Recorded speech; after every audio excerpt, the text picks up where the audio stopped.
নমস্কার, সাবনাভিক নিউজ নেটওয়ার্কে স্বাগত। রাতের অন্ধকারে বৃদ্ধার চোখে লঙ্কার গুঁড়ো ছিটিয়ে ছিনতাইয়ের চেষ্টা। বৃদ্ধার চিৎকারে এলাকার মানুষ ছুটে এলে ঘটনাস্থল ছেড়ে পালাতে বাধ্য হন দুষ্কৃতীরা। বসিরহাটের গোয়ালপোতা বার্মা কলোনির ঘটনা। আক্রান্ত বৃদ্ধা সবিতা দে সহ এলাকার মানুষের দাবি, বিগত প্রায় 10 দিন ধরে এলাকায় চুরি ছিনতাই হচ্ছে। থানাতে অভিযোগ দায়ের করেও এলাকার মানুষ কোনো সুরাহা পায়নি, যে কারণে এলাকার মানুষ একত্রিত হয়ে গভীর রাত পর্যন্ত লাঠি সোঁটা নিয়ে এলাকায় পাহারা দিতে বাধ্য হচ্ছেন। এলাকার মানুষের দাবি, অবিলম্বে প্রশাসনের পক্ষ থেকে এই এলাকায় পুলিশ না হোক, অন্তত সিভিক ভলেন্টিয়ার পোস্টিং করা হোক এবং যারা এই ঘটনা ঘটাচ্ছে তাদেরকে গ্রেপ্তার করা হোক। ভৈরব নদী থেকে এক মহিলার মৃতদেহ উদ্ধারকে ঘিরে চাঞ্চল্য ছড়ালো মুর্শিদাবাদের ইসলামপুর নদী সংলগ্ন এলাকায়। মৃত মহিলার নাম মায়ারানী গোনাই, ইসলামপুর চক দেয়ার পাড়ার বাসিন্দা। পরিবার সূত্রে খবর, এদিন সকালবেলা বাড়ি থেকে স্নান করতে নদীতে যান মায়ারানী, তারপর আর বাড়ি ফেরেনি। স্থানীয়রা নদীতে কাপড় ধুতে গিয়ে ইসলামপুর ভৈরব নদীতে মৃতদেহ ভাসতে দেখে তারপর পুলিশকে খবর দেওয়া হলে ঘটনাস্থলে পুলিশ এসে মৃতদেহ উদ্ধার করে নিয়ে যায় ময়নাতদন্তের জন্য।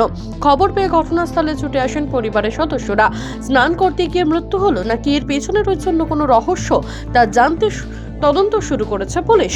রাতের অন্ধকারে তৃণমূল প্রার্থী রেখা গিরির বাড়িতে আগুন লাগানোর অভিযোগ কাঠগড়ায় বিজেপি। পূর্ব মেদিনীপুর জেলার মারিসুদা থানার অন্তর্গত পশ্চিম কামারদা গ্রামের ঘটনা। অভিযোগ, গভীর রাতে বাড়ির পেছনের দিকের দরজার শিকল তুলে বাড়িতে আগুন ধরিয়ে দেয় কে বা কারা। আগুন লেগেছে বুঝতে পেরে বাড়িতে থাকা সকল সদস্য বেরিয়ে আসতে সক্ষম হলে প্রাণহানির ঘটনা না ঘটলেও তবে আগুনে পুড়ে ছাই হয়ে যায় গোটা বাড়ি সহ আসবাবপত্র।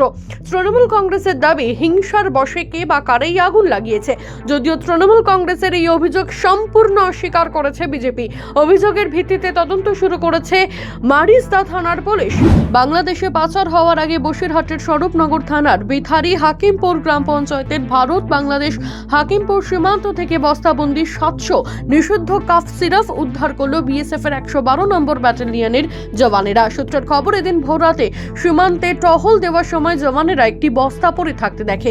সন্দেহ হওয়ায় তল্লাশি চালাতেই তার ভেতর থেকে উদ্ধার হয় প্রায় 700 বোতল ফেন্সিডিল, যার বাজার মূল্য 50,000 টাকা। যদিও পাচারকারীরা পলাতক, বিএসএফ এর প্রাথমিক অনুমান বাংলাদেশে পাচারের উদ্দেশ্যে এই ফেন্সিডিলগুলি এখানে জড়ো করে রেখেছিল পাচারকারীরা। ইতিমধ্যেই পাচারকারীদের সন্ধানে তল্লাশি শুরু করেছে প্রশাসন।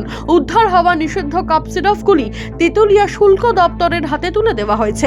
এয়ারপোর্ট থেকে নবান্ন যাওয়ার পথে পুলিশের গাড়ির সাথে লরির সংঘর্ষে জখম গাড়ির চালক সহ 2 জন আরোহী।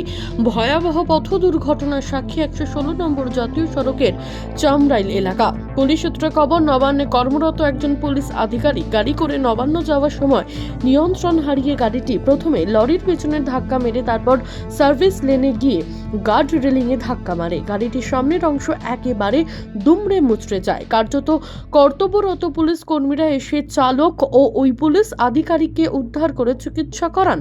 ঘটনায় প্রাণহানির কোনো ঘটনা ঘটেনি। বাড়িতে অগ্নিকাণ্ড, সেই আগুনের কবলে পড়ে প্রাণ হারালো যুবতী। মর্মান্তিক ঘটনাকে কেন্দ্র করে চাঞ্চল্য ছড়ালো তুফানগঞ্জ শহরের 3 নম্বর ওয়ার্ডের সূর্য সেন রোড এলাকায়। সূত্রের খবর, এদিন ওই অঞ্চলেরই বাসিন্দা মালিক মিয়ার বাড়িতে আগুন লাগে। সেই বাড়িতে বেশ কয়েকটি পরিবার ভাড়া থাকতেন। তারই মধ্যে 2টি ঘর পুরোপুরি ভস্মীভূত হয়ে যায়। সেই ঘরের ভেতরেই ভাড়াটি এক যুবতীর মৃত্যু হয়েছে বলে খবর পেয়ে ঘটনাস্থলে দমকলের কর্মীরা পৌঁছে প্রায় 1.5 ঘন্টার চেষ্টায় আগুন নিয়ন্ত্রণে আনে। কি থেকে আগুন লাগলো তা জানতে তদন্তে নেমেছে প্রশাসনিক আধিকারিকেরা। মমতা ব্যানার্জিকে প্রাক্তন করতে হবে, আরও ছোড়াটা আছে, ওকে জেলে ভরতে হবে, তাহলেই শান্তি ফিরবে, নইলে কোনোদিনই শান্তি ফিরবে না। পূর্ব মেদিনীপুর জেলার নন্দীগ্রামে দাঁড়িয়ে এমনই কথা বললেন বিরোধী দলনেতা শুভেন্দু অধিকারী। যারা মিলেমিশে থাকবো, ভালো মন্দ করে থাকবো, এটাই হচ্ছে সুশাসন দিনে আমাদের একমাত্র এটাই লক্ষ্য, যে আমরা সবাই মিলেমিশে থাকবো, শান্তিতে থাকবো।